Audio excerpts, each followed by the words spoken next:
السلام علیکم دوستو۔ ایک بیوقوف شخص درخت کی شاخ پر بیٹھا اسی شاخ کو نیچے سے کلہاڑی سے کاٹ رہا تھا۔ درخت کے نیچے سے ایک مسافر گزرا۔ اس نے جب دیکھا تو حیران ہو کر بولا، ارے بھائی، آپ نیچے گر جاؤ گے۔ آپ کو کس نے بتایا میں گر جاؤں گا؟ کیا آپ کو غیب کا علم ہے؟ ہاں، اتنا غیب کا علم تو ہے کہ جس شاخ پر بیٹھے ہو اس کو کاٹو تو آپ گر جاؤ گے۔ جا بڑا آیا پہنچا ہوا بزرگ، اوپر والے نے جواب دیا اور مسافر ہنستا ہوا چلا گیا۔ تھوڑی دیر بعد شاخ کٹ گئی اور وہ شخص نیچے گر گیا۔ وہ کپڑے جھاڑ کر اٹھا اور راہ گیر کے پیچھے بھاگا۔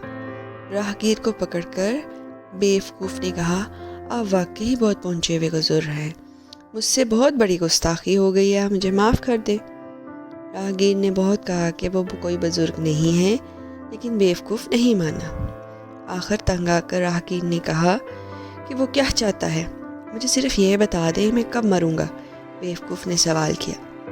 راہ گیر نے اس کے ساتھ مذاق کرنے کا سوچا اور کچھ سوچ کر بولا، جس دن تم پنچ چکی کے اندر قدم رکھو گے وہ تمہاری زندگی کا آخری دن ہوگا، اور ہاں یاد رکھنا، اگر تم نے یہ بات کسی کو بتائی تب بھی تم مر جاؤ گے۔ یہ کہہ کر وہ اپنی راہ چلا اور بیوقوف پریشان ہو کر گھر آ گیا۔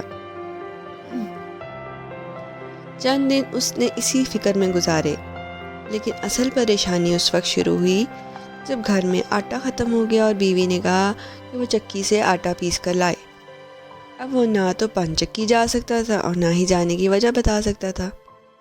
ایک دو دن تو اس نے مختلف بہانوں میں سے گزار دیے، لیکن آخر کب تک؟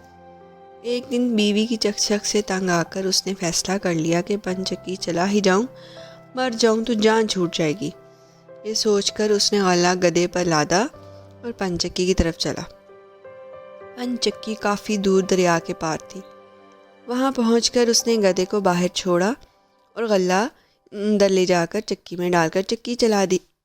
خود ایک طرف لیٹ گیا۔ دوپہر کا وقت تھا، وہ تھکا ہوا تھا، اس لیے اسے نیند آنے لگی۔ بیوقوف سمجھا کہ یہ موت کی علامات ہیں، اس لیے اس نے اپنے آپ کو لیٹ کر مرنے کی تیاری شروع کر دی۔ کچھ دیر سونے کے بعد جاگا تو دیکھا کہ گدھا چکی کے اندر آ گیا ہے اور آٹا کھا رہا ہے۔ گدھے سے کہنے لگا، ہاں کھا لے، خوب کھا لے، اب کون تمہیں روکنے والا ہے، میں تو کب کا مر چکا ہوں۔ گدھا آٹا کھا کر پیٹ بھر کر باہر نکل گیا اور گھر کی راہ لی۔ گدھا بغیر مالک کے گھر پہنچا تو بیوی پریشان ہوئی۔ وہ شوہر کو تلاش کرتی ہوئی پن چکی پہنچی تو دیکھا کہ وہ بے حس و حرکت پڑا ہے۔ وہ روتی ہوئی واپس آئی اور گاؤں والوں کو بتایا کہ اس کا شوہر پن چکی میں مرا پڑا ہے۔ گاؤں والے چارپائی لے کر آئے، بیوقوف کو چارپائی پر ڈالا اور گھر کو روانہ ہوئے۔ دریا پر پہنچے تو یہ مسئلہ کھڑا ہو گیا کہ دریا کو پار کہاں سے کیا جائے۔ جب بحث لمبی ہو گئی تو بیوقوف نے سر اٹھایا اور بولا، جب میں زندہ تھا تو یہاں سے تھوڑا آگے دریا پار کیا کرتا تھا۔ لوگوں نے اسے اٹھایا اور پوچھا کہ اسے کیا ہوا تھا۔ اس نے سارا ماجرا سنا دیا۔ لوگ اس کی حماقت پر ہنسنے لگے اور اسے گھر لے آئے۔ پیارے دوستو، اللہ تعالیٰ نے انسان کو اشرف المخلوقات بنایا ہے اور اس کو عقل سلیم سے نوازا ہے۔ انسان کو اپنی عقل کا استعمال کرنا چاہیے، ورنہ کوئی بھی آپ کو آسانی سے بیوقوف بنا سکتا ہے اور آپ کا مذاق بنا سکتا ہے۔ اللہ حافظ۔